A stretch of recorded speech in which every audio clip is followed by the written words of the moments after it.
How appropriate is it today that we're celebrating the 64th anniversary of the United States Supreme Court decision with Brown versus the Board of Education?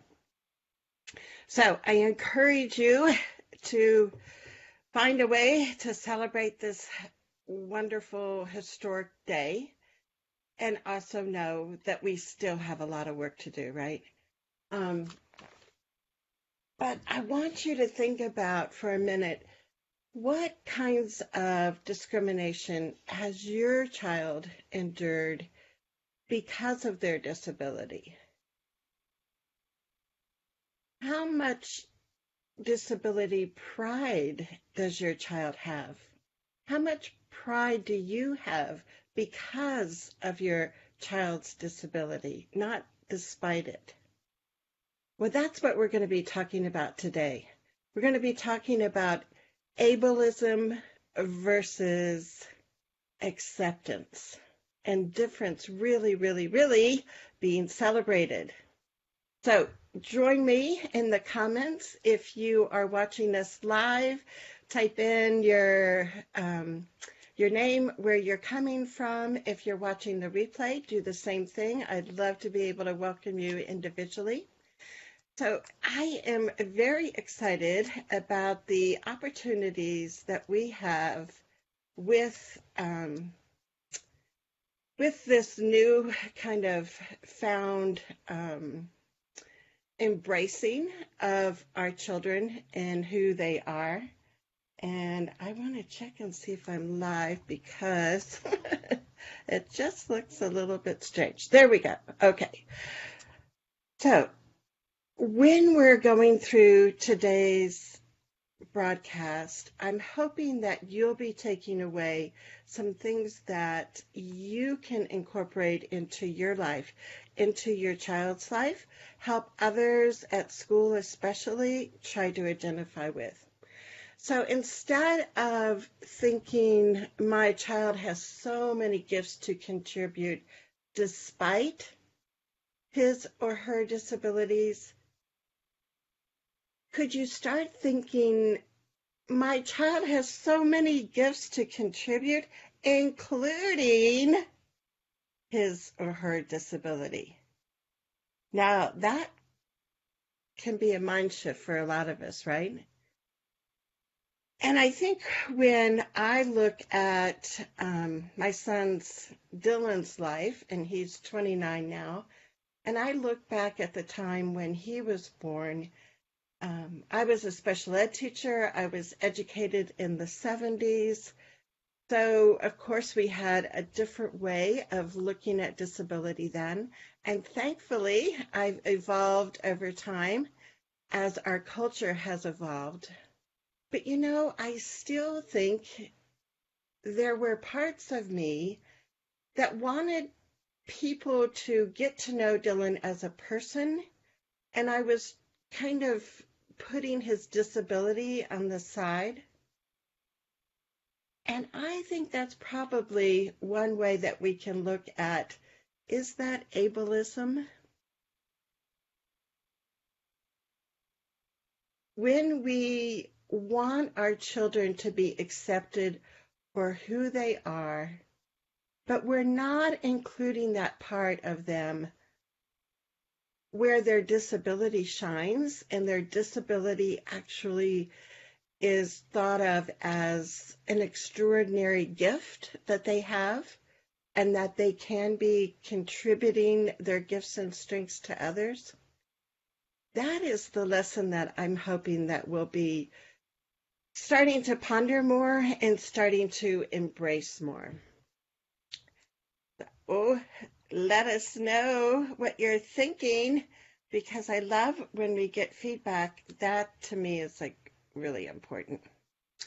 So like I said, today we're going to be switching from a mindset of ableism to authentically celebration of differences. So I would love for you to type in the comments what made you more interested in exploring the topic of ableism, because I'm going to go over and magically connect my bot here if I can. While you are commenting, because I want this to be connected before we bring it up. So let's see here if we can make this magic happen. Magic, magic. I have to see where. I think we'll have to do this in a moment. But if you are interested in a one-pager that I wrote about the difference between ableism and acceptance, or the disability between looking and kind of having more pride with people who are considered neurotypical versus people who are considered neurodiversified. Type the word chart in the comments and I'll get my bot set up after our video and you can get a hold of this chart. So one of the first things I wanted to talk about was identity first versus people first language. If you're like me, you probably, I'm trying to think, like maybe in the 80s, started thinking or hearing about the concept of people first language. One of my best friends, Kathy Snow, is the author of many different articles that I think first talked about people first language. And that's putting the person first before the disability. So I say my son happens to have Down syndrome. I don't say I have a Downs kid. But then in the past, I don't know, decade or so, in some cultures, some disability cultures, they have said, you know, I want to first be identified with my disability. So I want to be called an autistic adult. I want to be called a deaf student. I want to be called a blind student because I identify with that culture. And to me, that's the most important part of me. So what I think is important is to not only look at that identity versus people first language, but also the concept of disability pride. And we'll go into this in a little bit here. And then the third thing that we're going to look at today is having high expectations and looking at what broad expectations mean. So going back to identity first or people first. Type in the comments, do you use more identity first or people first language? Because I'm curious. I would like to see what you experience and how you define things. So let us know in the comments. And if you're watching the replay, you can still type it in the replay because I'll be back here. So I see we have some people live with us. Let me turn this down. So we have people, Nancy from Colorado saying people first, Sarah saying it depends. Another person saying this is all new to me. You have introduced it to me. Thank you. Dinah is with us. Hey, Dinah. She said, I'm interested in exploring ableism more because without exploring ableism fully and understanding, let me see if I can see the rest of this comment, it in our actions, in our thought patterns, in our values, in our systems, we can't ever move forward. Yes. And Sarah wants to see the chart. So Sarah, I'll send you that link when our video is done. Sarah says, a brilliant person I know introduced me to the concept of ableism and how pervasive it is. Yes, and some people are sharing. So if this is a topic that you think others are going to be interested in, please share it with your Facebook page, with other groups you're in. So to me, I would like us to see us do less either or thinking. So to me, it's not identity first or people first language, but we can do both. So instead of versus, I want us to use and. And I think if you were with us last week, you heard Dinah talk about it's important to look at the person's preference. If a person has a preference for using identity first language, please use that. If the person has, a preference for being using people first language, please use that. We need to be respectful for what they want to claim as their personhood. You might have heard of this quote a lot. It talks about nothing about us without us. And to me, this is very important because we want our children, even at a young age, to start participating and being involved in the process. So in this show, we talk a lot about special education, the IEP process, but really this expands to not only people with disabilities or disabled people, but it also expands to other students, other people that are marginalized in our society, people that speak a different language, people that come from another country and have their own culture, people of different races, all of those things, religions. We want to make sure that the people affected by our decisions, our students, are the ones that are speaking up and speaking out. So I know when my son was young, we did some purposeful things, but I would love to know how you're encouraging your child to be vocal and visible. So let me know in the comments, how are you encouraging your child to be vocal and visible? And Dinah says that she uses the identifiers that specific community prefers, but always respect the person's choice. Yes, totally. So while you're typing in there how you encourage your child to be vocal and visible, let me just give you a couple examples from Dylan's life, our child. So for Dylan, we wanted him to always be front and center when we had IEP meetings. So one of our goals was to have Dylan attend all of his IEP meetings, which he did. Actually, there were a couple that were a little more confrontational, and he didn't attend those. But I think right from the beginning, when Dylan was 3 years old, we had his first IEP meeting at our house. Dylan could be playing in the living room with his pets and, reading books or whatever. And we had the whole IEP team in our living room. And it changed the tone of the meeting. It kept Dylan as this is the little guy that we're talking about. And when Dylan went into kindergarten, we had his IEP meeting in the kindergarten classroom. Again, Dylan was there. He was starting to participate more. So we would ask him questions like, Dylan, who are your friends at school? What do you like to do at school? What don't you like about school? And Dylan could, be playing in the kindergarten centers, but also coming back to the table and giving us his input. So I encourage you not to wait to middle school, not to wait to high school before you bring your child to IEP meetings. We need to get their voice in the room right when they're beginning this whole IEP process because it is about them, right?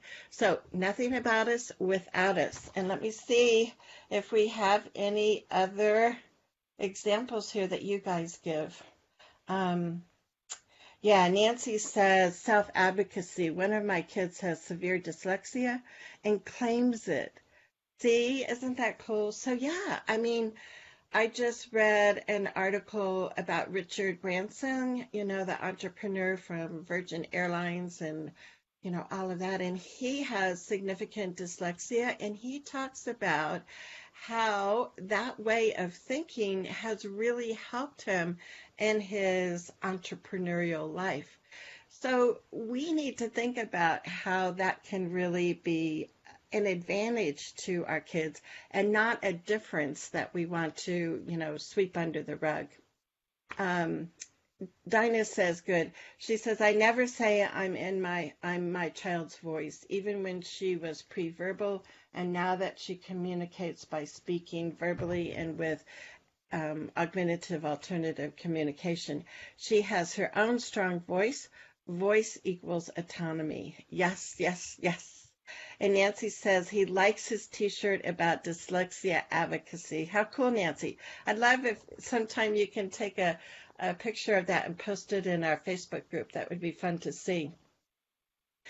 So I encourage you to always be looking at ways that you can incorporate your child's voice. And I think as parents, it's easy for us to identify the dreams and the visions that we have for our children. And I think when they're really young, it can be challenging for them to do that. However, we have to start and make sure that our kids understand that it's not about our dream for our kids, it's about their dream for their own life. And that's where the power comes in. And that's that North Star that should be directing all of our IEP meetings. So let's go back here and see a couple more slides. So thanks you guys for being here. I love it when it's more interactive. So there's that chart, part of it here. Type the word chart and I'll get that out to you. The difference between ableist and acceptance points of view. The next thing that we're going to talk about, which is kind of already we've been, sharing, is having disability pride. We often hear about, gay rights, gay pride, civil rights, women's rights, and sometimes we don't hear as often about disability rights and disability pride. And this is, again, where I think sometimes we have been, I don't know if I want to say led down this road, but I think so much of our earlier training as parents was to look at, despite our kids' differences, what they had to offer us. Now, one of the first persons with a disability that I met and learned from was Judith Snow, a self-advocate in Canada. And Judith talked about the concept of giftedness and how we have ordinary gifts, and some of us might lack some of those ordinary gifts, but we also have extraordinary gifts. And so this is a concept that just resonated with me. And luckily it was when Dylan was just a couple years old.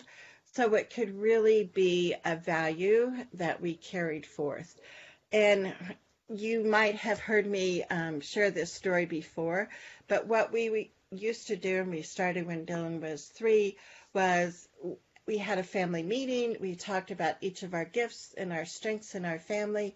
For Dylan, we typed it up, made it into a list of his extraordinary gifts, and we put it in a gift box. And we would take that gift box to each of our IEP meetings. And I would go through the story about, some of us lack ordinary gifts, like being able to walk or to talk in traditional ways or to figure out math problems, quickly. But some of us have these extraordinary gifts, like being able to persevere and set a goal and know that you're going to accomplish that, or that sense of humor that your child has, or the ability to tell truth, which sometimes can be a little bit embarrassing, but that's okay.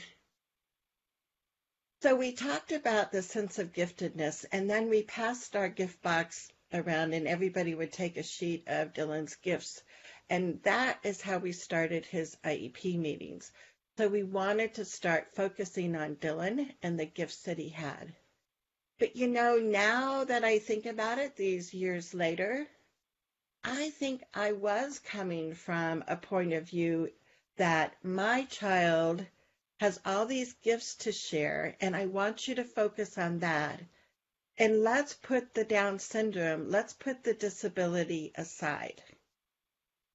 So we're changing that now, and we're saying, our kids can have pride in the disability they have. Their disability can give them an advantage. And I've got a story that I want to share with you about that. So yes, thank you for being here. I just love it. Um, so yes, so people are saying we also take our kids to the IEPs, and that is like just so important. Um, so we need special room interaction with verbal kids. So we want to make sure that our kids have those interaction with typical peers. Um, but we also want our kids to know that it's okay and it can be a positive thing to identify with their disability. So let's go back here. The other thing I'd love to know is, have any of you heard Judith Snow speak? Unfortunately, she passed away a few years ago, but she was an extraordinary self-advocate that really helped me evolve my thinking when our son was born. So again, I'm going to come back to this point that instead of thinking your child has so many gifts to contribute despite their disability, please start thinking about your child has so many gifts to contribute, including their disability. So let me share this one story with you, how disabilities can be an advantage. And sometimes this is like that mind shift, right? Because it's like, what? How can a disability be an advantage? So when Dylan was in high school, one of the things that was offered at the meeting was for people from outside agencies to come, like from Voc Rehab. And I had no interest in Dylan, working with Voc Rehab. I didn't have much confidence in them sharing the values that we had. But as a parent, I thought, it would probably be good for me to see what that process is like, to hear, from Voc Rehab people, um, and then I can help people and kind of show them, what kinds of things that they can do for their children besides using a system like Folk Rehab. So at the high school, we had a swap program, which was a special person being hired through Folk Rehab that would help high school students get jobs and support them as job coaches.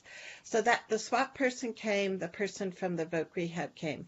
And they were talking about, finding Dylan a job, that he had, his test scores, were low. He, had lots of needs and challenges, and, would they really be able to support him?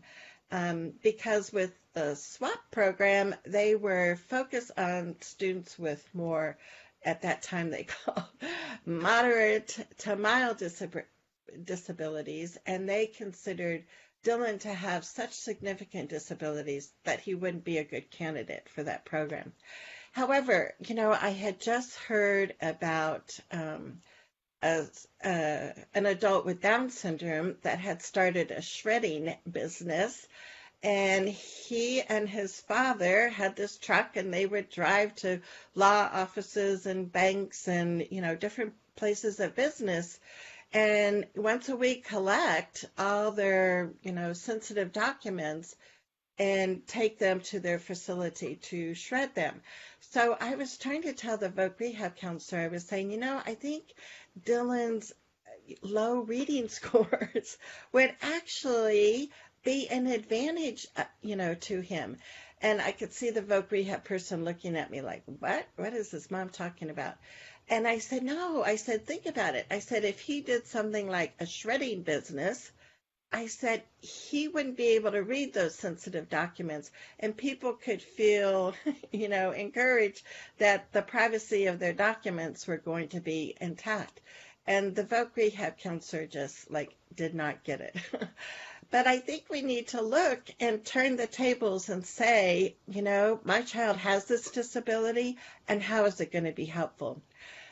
You've probably heard stories of the Navajo Native Americans who were code people in World War II, where they used the Navajo language to transmit sensitive military information, and nobody could crack that code. Now, that's not necessarily a disability, but it's something that they had that was unique to them that could be used in positive ways. Or, and I can't remember his name, I'll have to look up, a deaf football player who the coach said was an asset to the team because when he was on the line and people in the crowds were chanting and, it was hard to hear the quarterback's signals, and people would be offsides, the deaf football player learned to, use visual cues, and he didn't ever have any offside penalties because he couldn't hear the crowd roaring and chanting. So there are ways that your child's disabilities can, in fact, be advantages. So let me know in the comments, what would be some advantages? So Nancy, what would be some advantages of your son having dyslexia? Or Dinah, what would be some advantages of your daughter having Down syndrome? And Lissa's here too. Hey, Lissa. So let us know in the comments because the more we share, I think the more we open up this discussion. So also, feel free to share this on your Facebook page or any groups that you're in. But let's look at examples of how disability can be an advantage for our kids. So let's see what you come up here. Nancy says that's incredible. Yeah, so it's just, it's another way. It's not just like a trick of changing how we think, but it's a deep set value that we need to change and embrace our kids' disabilities. And the other thing that I've noticed as an advocate is so many times I see special education as normalcy training. I don't see it as special. I don't see it as education. I see it as normalcy training. So think about that for a minute. And one of the examples I'm going to give you is when I was working with a mom in the Denver area in Colorado, and her son was just going into first grade. His kindergarten experience was horrible, abusive, so we were looking for a new school for him to go to, still trying to keep it within his neighborhood. And one of the schools that we visited that was highly recommended, we were talking with the special ed teacher before we went on a tour of the school. And she was saying, he's going into first grade. One of the things that we really feel is important is that he needs to look and act like a first grader before he's included in first grade. And it was like, what? I mean, talk about a red flag. It's like, what? He has to look and act like typical peers before you give him the privilege of being with other first graders. So that's what I want us to get away from. And I was at an IEP meeting yesterday where we were talking about a student coming into kindergarten, and the resource teacher and the kindergarten teacher were both talking about, well, there's really big differences between where he's functioning, where his peers are functioning, and it was almost like that's the criteria for him to be included is that gap has got to be really small, and that's not the case. And so if your child is included in kindergarten and first grade and second grade, and then you hit third grade and they go, ooh, the gap is so big, we don't really think we can support her or him in the general ed classroom, that is a red flag for you. And you need to call them out and you need to have a conversation about that. Because being included in general education, there is not a criteria that the gap has to be really narrow in order for you to be included. So we've got to change lots of patterns of behavior that we see in our public school system. And that's one of the things that I'm passionate about as an advocate. And I never introduced myself. I think we have some new people with us today, so I apologize. But I'm Charmaine Tanner. I'm a retired special ed teacher. I also was a general ed teacher. I'm a parent.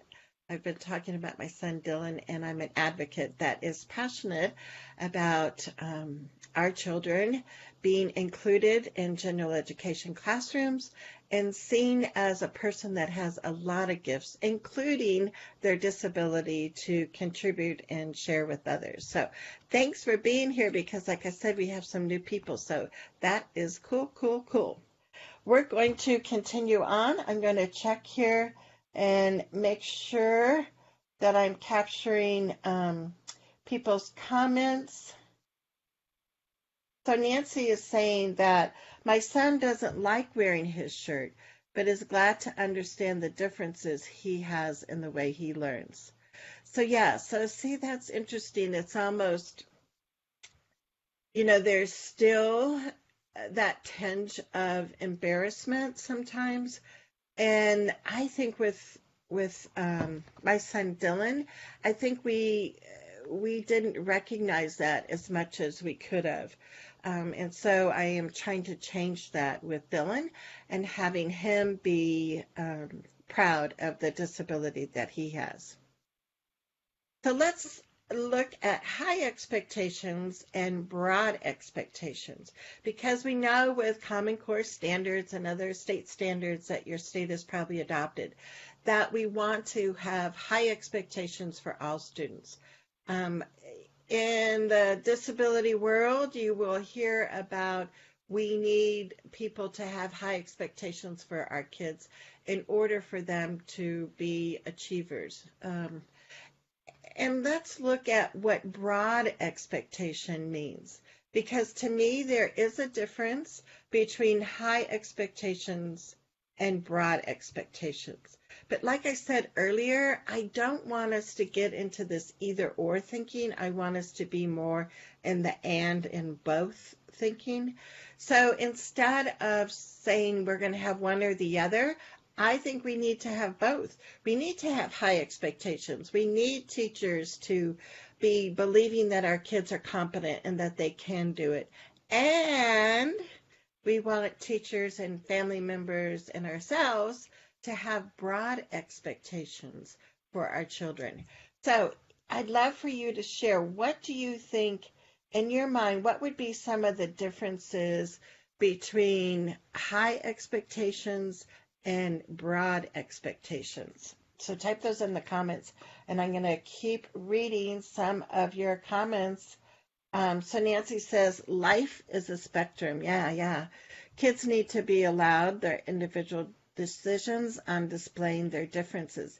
Yes, Nancy, and that's a part too, where, just like when we're looking at our language, we also need to be respectful about how our children want to share or, like you say, display their differences. So another person, I'm not sure if I know how to pronounce your name right, so let me know if I'm not pronouncing it right. Thela says, I don't want any child to be trained to be normal. Boo on that. Yes. And she says that she likes the concept of broad expectations and to have us give an example. So type in if you have an example of what you see as a difference between high and broad expectations. So Dinah says, how Down syndrome will be an advantage for my child is kind of for her to discover. To me, she is just this amazing little being who constantly surprises and delights me. It's hard for me to separate her disability from who she is because I can't imagine her as a person who does not have Down syndrome. So isn't that cool? I love it. So thank you so much. Fela, I'm not sure. She also says, well, my daughter's unawareness to conform to proper behavior in a class lightens up a room and lowers a teacher's stress level with happy feels. How cool. I love how you describe that. That her unawareness to conform to the proper behavior lightens up a room and creates this happy feels in the classroom. How cool. So thank you. I love, love, love hearing your thoughts. Um, you guys are the ones that make it. So Dinah says high expectations equal proper participation in general ed curriculum. Broad expectations equal no expectation of showing knowledge or engagement in normative ways. And I think that to me is the big difference when we look at what's expected in normative ways. Um, so to me, we can discover so many more opportunities for our kids when we broaden our expectations. And when teachers only expect kids to learn in one way, to show what they have learned in one way, then we are cutting out so many students in the classroom from being able to shine and show what they know and can do. And that is why I'm also passionate about the concepts and the principles of universal design for learning, which I have several videos on. So if you're interested in the universal design for learning videos, just type in UDL and I'll give you some links to those videos too. So let's continue on. How can we broaden expectations for our kids? So instead of, accepting that all kids are going to participate in one way, that this is how first graders do it, or when you're an eighth grader, this is how you do it. How can we help teachers and others understand that there are a variety of ways that students with and without disabilities can show what they know and what they have learned in the classroom? That's so key, right? So, yes, yes, yes. We have lots of agreement. Um, oh, so I'm sorry. So her name is pronounced Talia. Great, great, great. So Talia, tell us where you're from. I'd love to get to know you more. This might be the first show that I've noticed that you've joined us with. So thanks for being here. Again, I want to come back and stress the point that our kids have gifts to contribute, including their disability. So we have some time if you want to do some more individual questions and answers kinds of things. The other thing I wanted to show you, besides reminding you that today is the 64th anniversary of the Brown versus Board of Education decision, that this was a beginning 64 years ago, but we still have so much that we need to work towards. So I'm encouraged that things are changing, but I'm also, kind of like wanting to see more progress. And sometimes that's really hard to deal with that. We've had a federal law for over 40 years, and yet we still have this need to fight for the rights of our kids, especially in public schools. The other thing I wanted to share with you, which is a wonderful resource, is a book from Michael Bailey, and it's called Here to Stay: Americans with Intellectual and Developmental Disabilities. Michael Bailey, and you can get this on Amazon. And I wanted to read what was on the back of the book. It says, people with intellectual disabilities are virtually absent from American history. Why? Where are their voices? Why institutions? Why eugenics? Are things getting better? What is the future? These and other issues are addressed, as well as commentary on the history of the United States exclusion and steps to gain real membership in the American dream. And I recently heard Michael speak again in Portland at the All Born In conference, and I love the session that Michael does about the history of disabilities. And that, again, is part of disability pride, I think, for our kids to understand the shoulders that they're standing on as they're continuing to change the world's view and use disability culture as a way to show people that indeed it is a gift to have a disability. So let's go to the phone, see if you have any other questions or comments. So Nancy says, experiential learning in and outside the classroom provide broad learning and create a different intelligence than the classroom. Yes, yes, yes.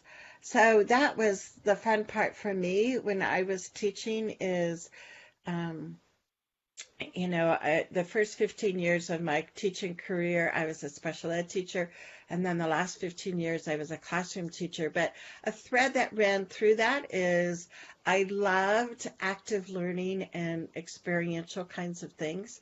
So to me, that was a fun way to teach and a fun way for kids to learn. And when I was first teaching, the concept of multiple intelligences wasn't there, but I always felt like I knew that kids needed to learn and to show what they knew in a variety of ways. So that was always like really a focus of my teaching. And when I could bring in thematic units and teach about a lot of different academic skills around a theme, it was like that's when I would see my kids blossom. So, and unfortunately, as I was ending my teaching career, I saw such emphasis on core standards that no longer was that integrated teaching and accepted philosophy in our school district, and it became really kind of oppressive to me. And that's when I decided to switch and instead of continuing in teaching, to be an advocate for students and families. And Dinah says, I think it's so important to stop using the term engagement when we really mean teacher-pleasing behaviors, tracking teacher, eye contact, etc. Yeah, I mean, one of the principles of universal design for learning is engagement. And to me, I see that as how can we keep kids motivated? How can we use their strengths and interests to help them learn new things? And instead, I find so many times kids being labeled as being distracted when the reality is if you observe the student, yes, they might not be sitting up straight looking at the teacher.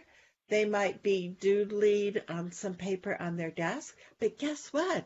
They're still paying attention. They're still listening.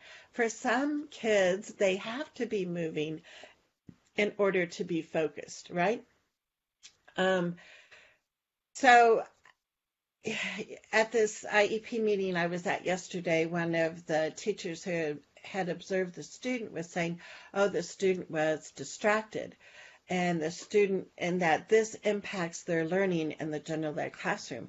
And the mother was so great on calling that out because it's like, so what did that look like? And then one by one, the other members of the IEP team were saying, maybe we should describe the behavior and not use that word distracted. So if the student was laying on the carpet, we're going to say he was laying on the carpet. That doesn't mean he was distracted. Maybe that is how he's more comfortable when he's learning new things. Or maybe in the afternoon, he's more tired, and that's what you're going to have happen. But guess what? He's still tuned in. He's still participating. He still is engaged with what's going on in the classroom. So there are these words that we use in education. I'm sure, you've heard lots of the jargon and lots of the acronyms. And they mean different things to different people. So I think when we are in our EP meetings, when we are having conversations with teachers, we need to clarify that language, because that can be a real barrier to our kids being totally accepted for who they are, including their disabilities. So I just love, love, love you guys being here. And Nancy says, yes, the gift of different perspectives. Exactly. And she says they may be completely absorbed in a thought of their own creative learning independently. Yes, and I know my husband talks about this when he, was in elementary school. He remembers this. When he was in college, he remembers where he had a very hard time listening to a teacher and taking notes. He would not be able to really understand what the teacher was talking about if he was made to take notes at the same time. So I'm sure on my husband's report cards, there are comments made by, teachers for his study skills or his, classroom participation, that he was, scored lower because he wasn't taking notes when he was supposed to during lectures. But for some kids, that's not how they're going to learn. And in fact, that will hinder their understanding of what the teacher is talking about. So we have to understand these nuances of our kids, and we have to help teachers understand how they can turn that around and how they can accept how different kids are going to be learning. Talia says, I see.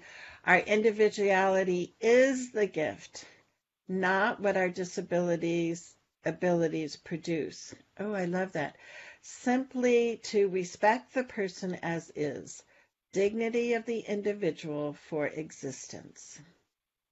Yes, so maybe that's where we come down to it, right? That's that bottom line for all of us. And you've probably heard the slogan that civil rights are human rights. And that's where we're coming from as parents of kids with disabilities, as parents of kids of disabled children.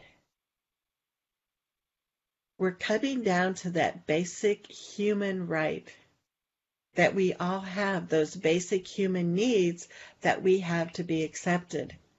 And if you've ever read or heard Norman Kuntz speak from Canada, he has a wonderful speech about Maslow's hierarchy of needs. So if you're interested in Norman Kuntz's work, I will put that link also in our post description, because we have so much to learn from adults with disabilities. We have so much to learn from disabled adults, that's an incredible lesson for us as parents and for our children.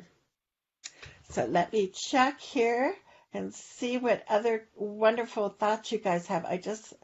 I so appreciate you being here.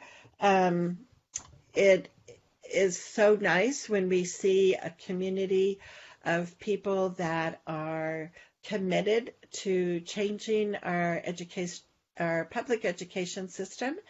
And it's not to say that there aren't good things happening in classrooms around the country, because there are. Unfortunately, sometimes the parents that we connect with don't have those positive experiences. And that's why we need to be active in creating social change for ourselves and for our communities. So if you love this topic and other things like it, I would love for you to like my Facebook page, Visions and Voices Together, because that's where I'll be announcing what our topic is for next week. Every Thursday at noon Mountain Time, we are here live. So now that you know the space that we're in, I would love for you to keep coming back, sharing this with others. And until next week, let's make sure that we can ensure that our kids are safe, happy, and learning every day at school. So until next Thursday, I'm Charmaine Tanner. Take care.